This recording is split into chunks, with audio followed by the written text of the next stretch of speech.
ലോക പോലീസ് ചമയാൻ ഇറങ്ങിത്തിരിച്ച അമേരിക്കയുടെ പോക്കറ്റ് കീറിയിരിക്കുകയാണ്. ഇറാനെ തകർക്കാൻ കോടികൾ വാരിയെറിഞ്ഞ അമേരിക്ക ഇപ്പോൾ സ്വന്തം രാജ്യത്തിലെ വിലക്കയറ്റം കണ്ട് പകച്ചു നിൽക്കുന്നു. എന്നാൽ അമേരിക്ക കൈവിട്ടാലും ലോകം മുഴുവൻ എതിർത്താലും ഒരു തരിമ്പും പിന്നോട്ടില്ലാതെ സ്വന്തം സാങ്കേതിക വിദ്യയും ഇച്ഛാശക്തിയും കൊണ്ട് ഇറാനിൽ തീമഴ പെയ്യിക്കുകയാണ് ഇസ്രയേൽ. അമേരിക്കയുടെ കണക്കുകൾ ഒന്നും ഇപ്പോൾ അങ്ങോട്ട് ശരിയാകുന്നില്ല എന്നതാണ് യാഥാർത്ഥ്യം.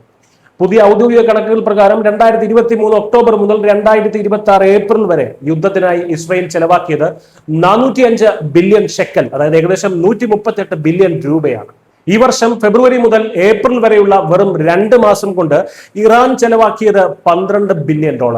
എല്ലാ വർഷവും ഇസ്രയേലിന് സൈനിക ആവശ്യങ്ങൾക്കായി $4 ബില്യൺ നൽകുന്ന അമേരിക്ക ഇപ്പോൾ അടിയന്തര ഫണ്ടുകൾ കൂടി നൽകി സ്വന്തം സാമ്പത്തിക നില തന്നെ താറുമാറാക്കിയിരിക്കുകയാണ്. എങ്ങനെയെങ്കിലും ഈ യുദ്ധം ഒന്ന് അവസാനിപ്പിക്കാൻ ഇപ്പോൾ അമേരിക്ക ഇസ്രയേലിനോട് കെഞ്ചുകയാണ്. കാരണം അമേരിക്കയിൽ പണപ്പെരുപ്പം 4.5% കടന്നു. ക്രൂഡ് ഓയിൽ വില $110 മുതൽ $125 വരെ എത്തി നിൽക്കുന്നു. യുദ്ധത്തിന്റെ ഭാരം താങ്ങാൻ കഴിയാതെ അമേരിക്കൻ സമ്പദ് വ്യവസ്ഥ ഉലയുകയാണ്. മറുവശത്ത് ഇസ്രയേലിനേക്കാൾ 75 മടങ്ങ് വലിപ്പവും 9 മടങ്ങ് ജനസംഖ്യയുമുള്ള ഇറാൻ സാമ്പത്തികമായി പൂർണ്ണമായും തകർന്നടിഞ്ഞു കഴിഞ്ഞു. തങ്ങളുടെ പരമ്പരാഗത മിസൈൽ ശേഷി തകർന്നതോടെ ഇനി വലിയ യുദ്ധങ്ങൾക്ക് മുതിരാതെ ചെലവ് കുറഞ്ഞ സൈബർ ആക്രമണങ്ങളിലേക്കും കടൽ മാർഗമുള്ള കപ്പൽ ഉപരോധങ്ങളിലേക്കും മാത്രമായി ഇറാന്റെ IRGC തന്ത്രം മാറ്റുകയാണ്.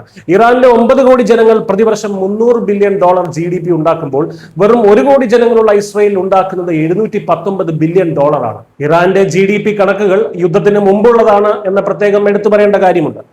ഇവിടെയാണ് ഇസ്രയേൽ എന്ന രാജ്യത്തിന്റെ യഥാർത്ഥ കരുത്ത് നമ്മൾ തിരിച്ചറിയേണ്ടത്. വിദേശ സഹായം നിലച്ചാലും ഇസ്രയേൽ തളരില്ല. കാരണം അവരുടെ സമ്പദ് വ്യവസ്ഥയ്ക്കുമുണ്ട് ഒരു അയൺ ഡോം കവചം. അത്രയ്ക്കും ശക്തവും സുരക്ഷിതവുമാണ് അവരുടെ എക്കോണമി. പ്രതിശീർഷ വരുമാനം $70,000 ഉള്ള ലോകത്തിലെ തന്നെ ഏറ്റവും വലിയ ടെക് സ്റ്റാർട്ടപ്പ് ഹബ്ബാണ് ഇസ്രയേൽ. ഇതിനു പുറമെ അവർ സ്വന്തമായി നിർമ്മിക്കുന്ന ആധുനിക ഡ്രോണുകളും വ്യോമപ്രതിരോധ സംവിധാനങ്ങളും വൻതോതിൽ ലോകമെമ്പാടും വിറ്റഴിക്കുന്നു. യുദ്ധം കാരണം രാജ്യത്തിന്റെ കടം 60-ൽ നിന്ന് 69% ഉയർന്നിട്ടും GDP വളർച്ചാ നിരക്ക് 5.2-ൽ നിന്നും 4% കുറഞ്ഞിട്ടും അവിടുത്തെ ജനങ്ങൾ സ്വന്തം രാജ്യത്തിന്റെ നിലനിൽപ്പിനായി നികുതി ഭാരം സന്തോഷത്തോടെ സഹിക്കുകയാണ്. സാങ്കേതിക വിദ്യയിലും ആയുധ നിർമ്മാണത്തിലും സ്വന്തം കാലിൽ നിൽക്കാൻ കഴിഞ്ഞാൽ എത്ര വലിയ ശത്രുവിനെയും മുട്ടുകുത്തിക്കാമെന്ന്, എത്ര വലിയ പ്രതിസന്ധിയും മറികടക്കാമെന്ന് ഇസ്രയേൽ ഇന്ന് ലോകത്തിന് തന്നെ കാണിച്ചു കൊടുക്കുകയാണ്.